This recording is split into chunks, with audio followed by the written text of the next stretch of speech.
Ekran arkasındaki yeni dünya ve zihni qulluq. Biz bugün şundaq bir davrda yaşayapmiz ki, urush tutuqlari endi shaharlarning osmonida emas, balki ko'z oldimizdagi kichikkina qora ekranlarning ichida ko'tarilmoqda.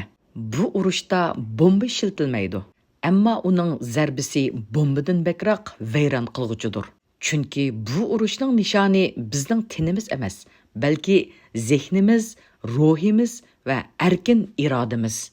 Qara ekran yanchuqdiki razvedchik. Qo'limizdagi sezimchan telefonlar bizga dunyoni putuning ostiga ilib keldim deydi. Ammo amaliyotda u bizni butun dunyoning oldida yalang'ochlab qo'yadi. Siz ekranni har qatim silg'iningizda sistema sizning kimligingizni qaytadan sizib chiqadi. Nimaga qiziqsiz? Nimadan qo'rqsiz?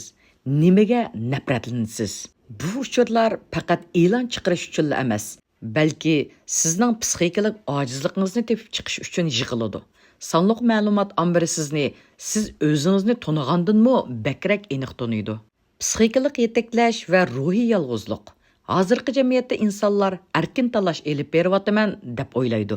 Amaliyotda algoritmlar sizga nimani ko'rishni, kimga ergishishni va qanday fikr qilishni belgilaydi. Sotsial kredit raqamlik turmining dastlabki qadamlari.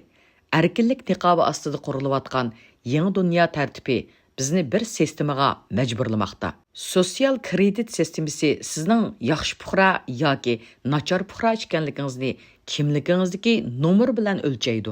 Agar siz sistemaning fikriga qarshi chiqsangiz, sizning iqtisodiy manbalaringiz taqiladi. Safar qilish huquqingiz cheklanadi va jamiyatdan chetga qilasiz.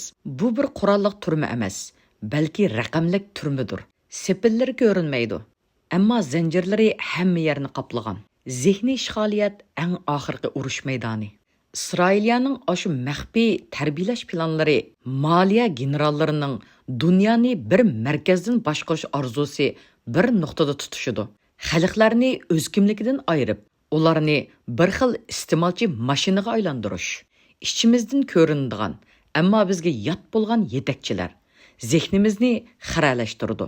Ular bizga dunyo shundoq, sen o'zingni o'yla deydigan shaxsiyatlik ruhini singdirdi.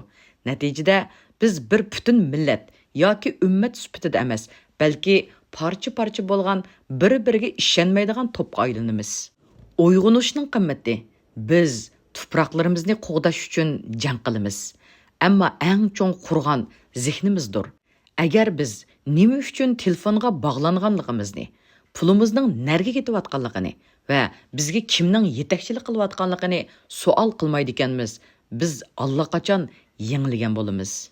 Uyg'unish kim nima desa shuning keyindan mangmaslikdir. Uyg'unish raqamlik dunyoning quli bo'lishni rad qilib, insoniy qadr-qimmatni, asli e'tiqodni va haqiqiy bilimni izlashdir. Kelgusi o'z zehnini sistemaga topshirib bermagan haqiqiy insonlarning qo'lida bo'ladi.